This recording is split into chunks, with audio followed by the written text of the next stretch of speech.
completely by surprise and succeeded in driving them back 10 miles, destroying a large number of panzers.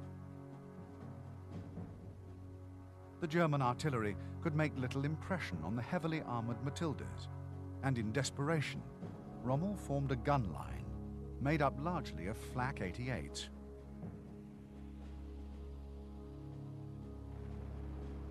Firing over open sights, the German guns finally stemmed the British advance. One 88 battery alone knocked out 9 British tanks. Heavy attacks by Stukas later that evening forced the British to withdraw.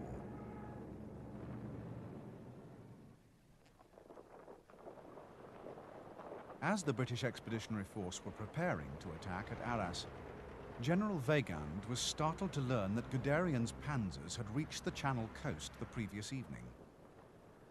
The Allied armies in the north were now completely cut off.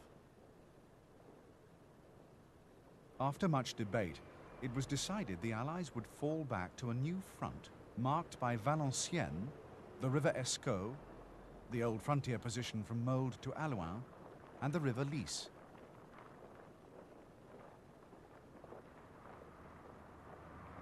A strong offensive was also planned, involving a simultaneous strike from both north and south. While returning to his headquarters, General Biot was killed in a car crash, and it was not until the following day that his successor received the necessary orders. The French First Army was consequently behind schedule. As the Allies effected the withdrawal to their new positions, their progress was severely hampered by the flood of refugees fleeing the advancing Germans and continuous Luftwaffe bombing raids.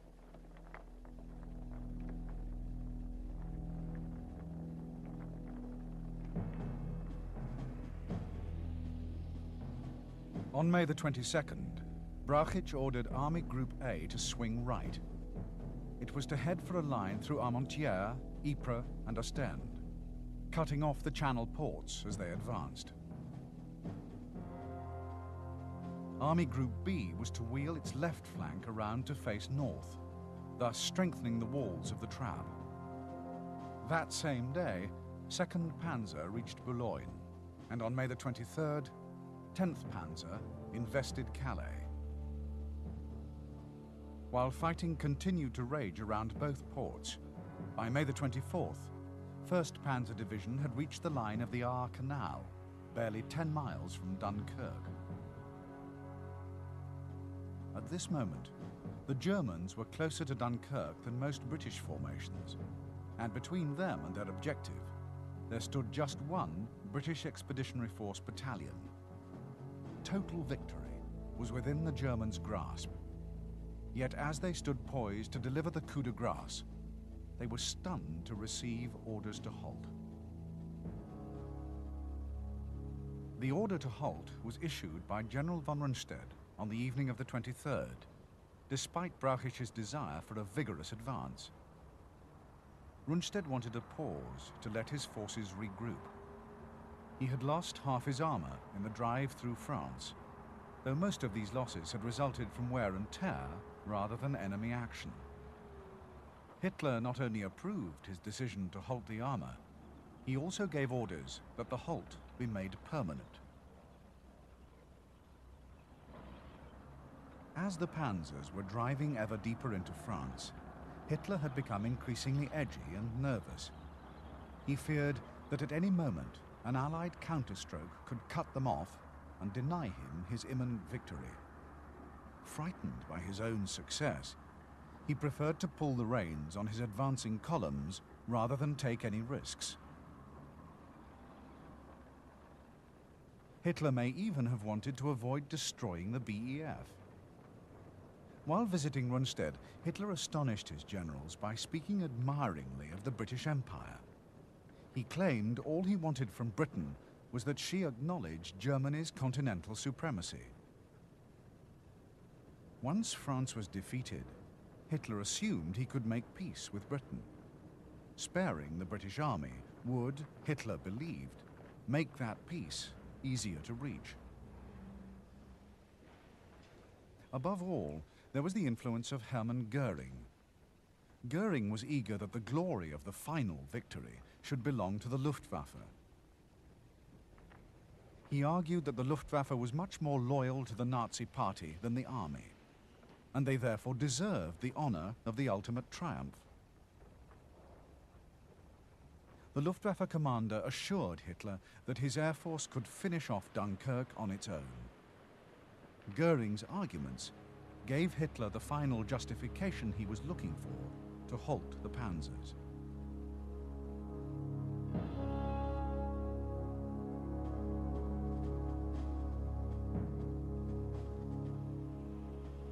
Since May the 20th, a huge flotilla of ships of all sizes was being assembled along England's Channel coast in case the British Expeditionary Force would have to be evacuated. These would later be augmented by thousands of small boats, essential for ferrying troops from shore to ship. Many of the small boats, which included yachts, lifeboats, trawlers and more, were manned by civilian volunteers. The planned evacuation was codenamed Operation Dynamo and commanded by Vice Admiral Sir Bertram Ramsay. At 1900 hours on May the 26th, Ramsay was ordered to commence Operation Dynamo. He had been counting on 3 French ports being available for the evacuation, but by now, both Boulogne and Calais had been captured. With Dunkirk the only port remaining in Allied hands, Ramsay feared no more than 45,000 troops could be rescued. On the evening of May the 25th, Lord John Gort had ordered the British Expeditionary Force to retreat to the sea. His decision was prompted by the critical position of the Belgian army on the Allied left. It had already used up all its reserves and was on the brink of collapse. Once the Germans overran the Belgian line, they could then strike at the British Army's exposed flank.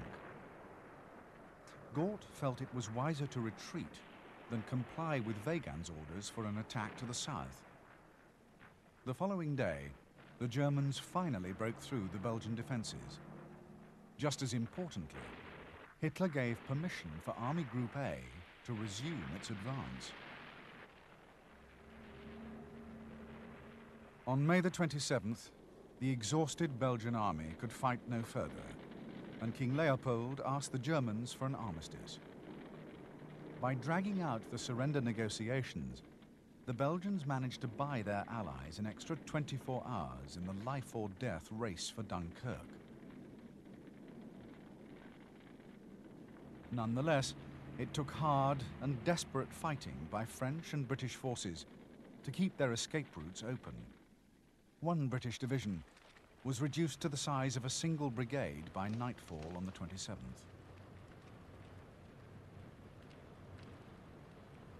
The following day, the Belgians officially surrendered.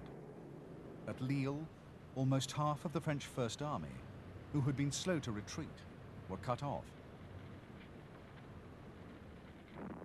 Despite being surrounded, they chose to fight on, and over the next 3 days would tie down 7 German divisions. That evening, the retreating Allies were hemmed into a narrow bridgehead around Dunkirk, and only 25,000 men had yet been evacuated. But the vast armada of small boats now began to arrive, enabling more and more troops to be rescued each day.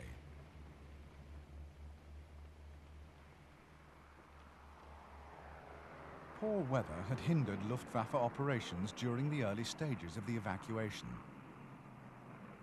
The first heavy Luftwaffe raid did not come until May the 29th, but their attacks increased in intensity over the next 3 days. Though the RAF committed every available plane to provide fighter cover, they were heavily outnumbered. Nor could they stay long because of the distance from England. Luftwaffe attacks accounted for 243 ships, including 8 destroyers and 8 troop carriers.